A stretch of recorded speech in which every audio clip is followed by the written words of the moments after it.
அனைவருக்கும் அஸ்ஸலாமு அலைக்கும் வரஹ்மத்துல்லாஹி வபரகாத்துஹு.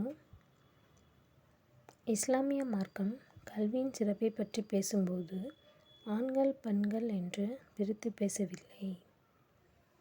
திருக்குர்ஆன் மற்றும் ஆதாரபூர்வமான ஹதீஸ்கள் யாவும் பெண்கள் கல்வி கற்றுக்கொள்ளலாம் என்ற கருத்தையே தருகின்றன.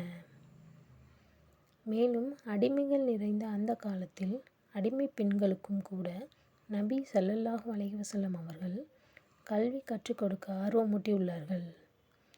3 மனிதர்களுக்கு அல்லாஹ்விடத்தில் 2 வித கூலிகள் உண்டு.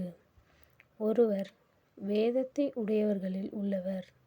இவர் தமது சமூகத்திற்கு அனுப்பப்பட்ட தூதரையும் முஹம்மதையும் நம்பியவர். மற்றொருவர் தமது இறைவனுக்கு செய்ய வேண்டிய கடமைகளையும் தமது எஜமானனுக்கு செய்ய வேண்டிய கடமைகளையும் நிறைவேற்றும் அடிமை.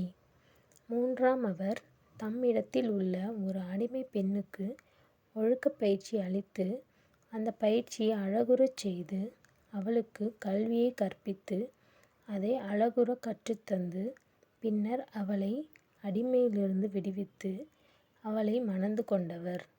இம்மூவருக்கும் 2 வித கூலிகள் உண்டு என்று நபிகள் நாயகம் ஸல்லல்லாஹு அலைஹி வஸல்லம் அவர்கள் கூறினார்கள். அறிவிப்பவர் அபூ மூஸா ரலியல்லாஹு அன்ஹு. நூல் ஸஹீஹ் புகாரி 97.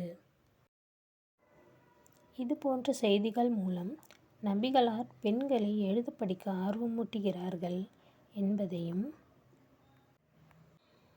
கல்வி கற்க ஆட்சேபனை செய்யவில்லை என்பதையும் நாம் அறிந்து கொள்ளலாம். மேலும் கல்வி இல்லாத காரணத்தால்தான் இன்று பெண்கள் பரவலாக ஏமாற்றப்படுகிறார்கள். படிப்பு அவர்களிடம் இருக்குமானால் அதன் மூலம் அவர்கள் எச்சரிக்கையாக இருப்பதற்கு உதவும். மேலும் மார்க்க விஷயங்களை அறிந்து கொள்வதற்கும் இவை பேருதவியாக இருக்கும். எனவே பெண்கள் கல்வி கற்பதை இஸ்லாம் தடை செய்யவில்லை, மாறாக ஆர்வமூட்டவே செய்கிறது.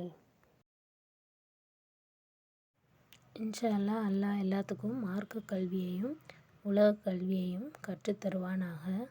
ஆமீன். அஸ்ஸலாமு அலைக்கும் வரஹ்மத்துல்லாஹி வபரகாத்துஹு.